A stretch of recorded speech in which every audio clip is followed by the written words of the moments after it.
श्री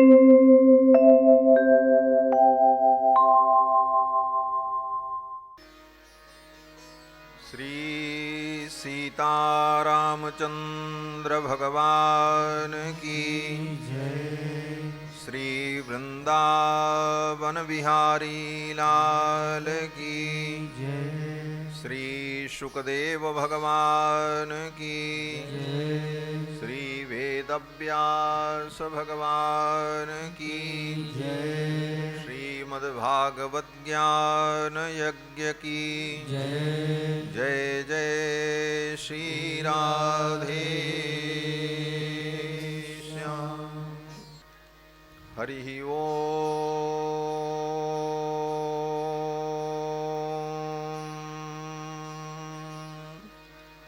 तच्छंजोरावृणीमहे गातुं यज्ञाय गातुं यज्ञपतये दैवी स्वस्तिरस्तु नः। स्वस्तिर्मानुषेभ्यः ऊर्ध्वं जिगातु भेषजम्। शन्नो अस्त्विद्विपदे सं चतुष्पदे। सच्चिदानन्दरूपाय विश्वोत्पत्त्यादिहेतवे तापत्रयविनाशाय श्रीकृष्णाय वयं नुमः। वसुदेवसुतं देवं कंसचाणूरमर्दनं देवकी परमानन्दं कृष्णं वन्दे जगद्गुरुं। कृष्णाय वासुदेवाय हरये परमात्मने प्रणतक्लेशनाशाय गोविन्दाय नमो नमः। जन्माद्यस्य यतोऽन्वयादितरतश्चार्थेष्वविघ्नस्वराट् तेने ब्रह्महृदाय आदिकवये मुह्यन्ति यत्सूरयः। तेजो वारिमृदां यथा विनिमयो यत्र त्रिसर्गो मृषा। धाम्ना स्वेन सदा निरस्तकुहकं सत्यं परं धीमहि।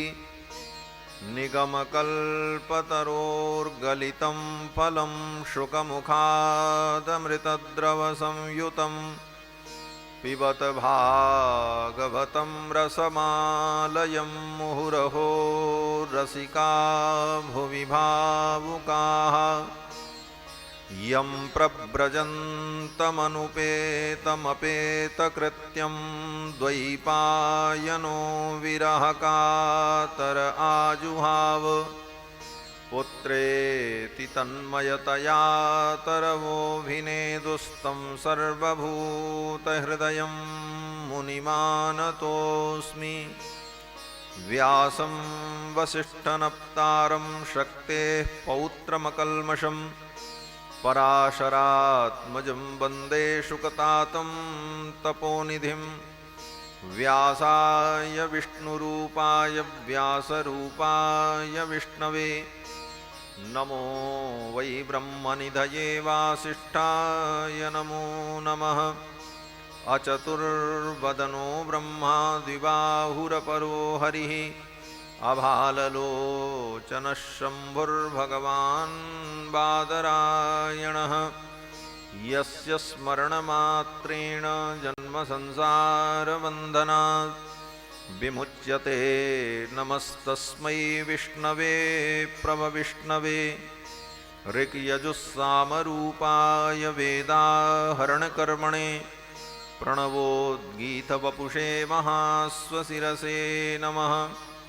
लक्ष्मीनाथसमारम्भां नाथयामुनमध्यमाम् अस्मदाचार्यपर्यन्तां वन्दे गुरुपरम्पराम्।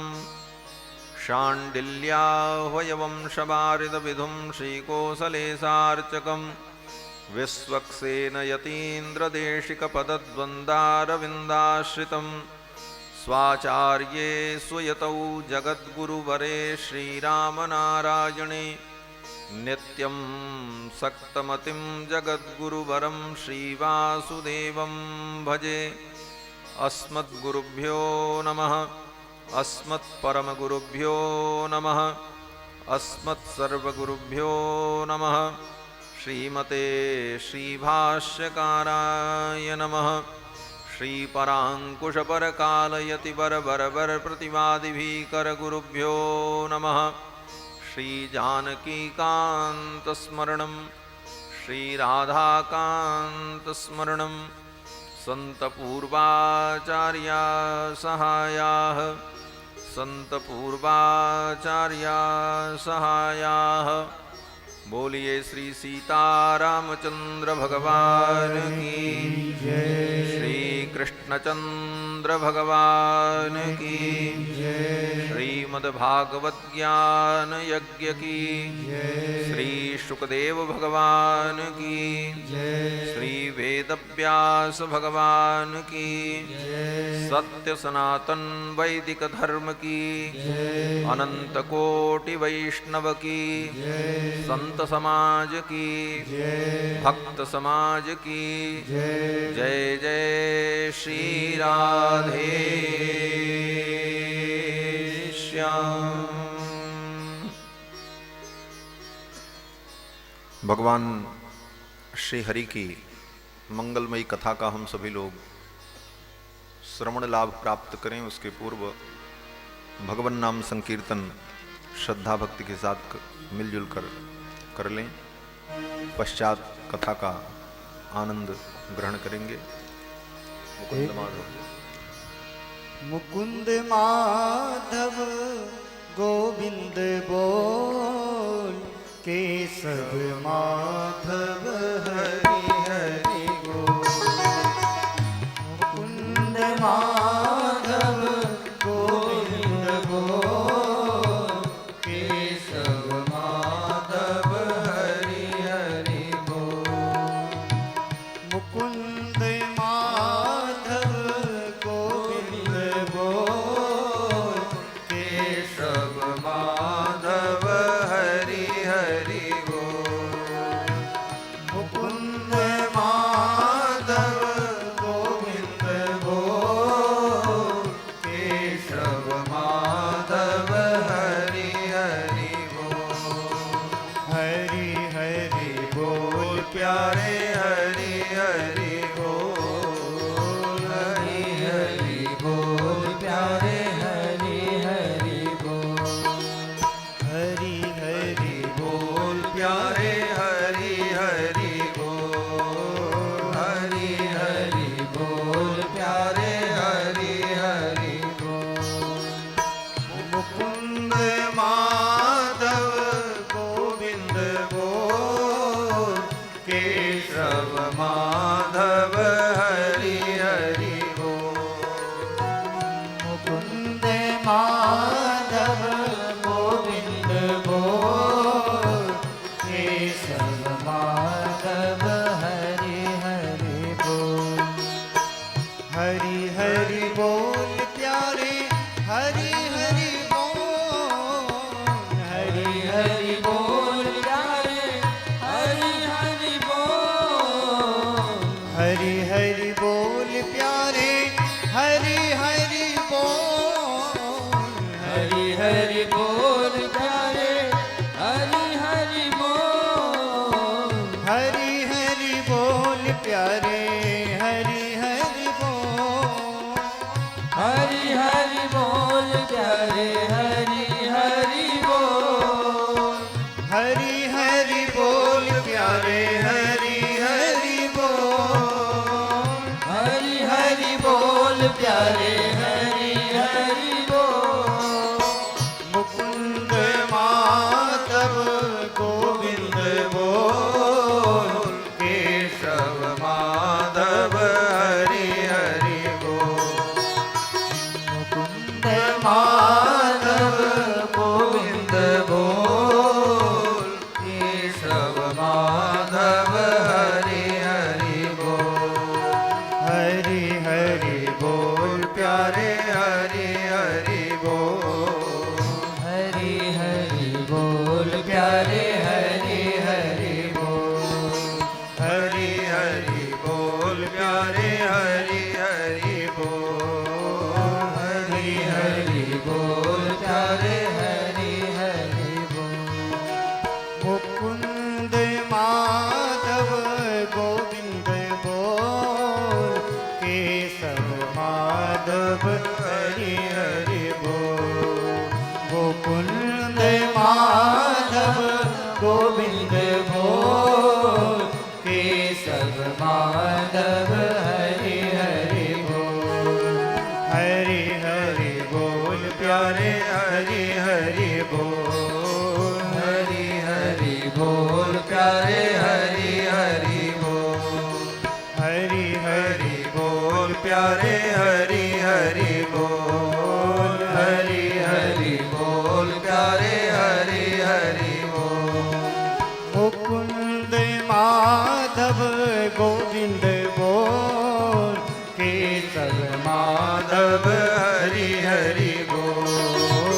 मुकुंद माधव गोविंद बोल, केशव माधव हरि हरि बोल। हरि हरि बोल प्यारे हरि हरि बोल। हरि हरि बोल प्यारे हरि हरि बोल। हरि हरि बोल प्यारे हरि हरि बोल। हरि हरि बोल प्यारे हरि हरि बोल। हरि हरि बोल प्यारे हरि हरि बोल। हरि हरि बोल प्यारे हरि हरि बोल। हरि हरि बोल प्यारे हरि हरि बोल। हरि हरि बोल प्यारे हरि हरि बोल। मुकुंद माधव गोविंद बोल, केशव माधव हरि हरि बोल। मुकुंद माधव गोविंद बोल, केशव माधव हरि हरि बोल। मुकुंद माधव गोविंद बोल, केशव माधव हरि हरि बोल। मुकुंद माधव गोविंद बोल, केशव माधव हरि हरि बोल।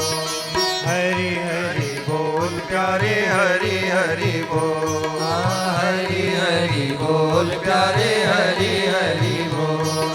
हरि हरि बोल प्यारे हरि हरि बोल। हरि हरि बोल प्यारे हरि हरि बोल। हरि हरि बोल प्यारे हरि हरि बोल। हरि हरि बोल प्यारे हरि हरि बोल। मुकुंद माधव गोविंद बोल, केशव माधव हरि हरि बोल। मुकुंद माधव गोविंद बोल, केशव माधव हरि हरि बोल। हरि हरि बोल प्यारे हरि हरि बोल। हरि हरि बोल प्यारे हरि हरि बोल। हरि हरि बोल प्यारे हरि हरि बोल। हरि हरि बोल प्यारे हरि हरि बोल। हरि हरि बोल प्यारे हरि हरि बोल। हरि हरि बोल प्यारे हरि हरि बोल।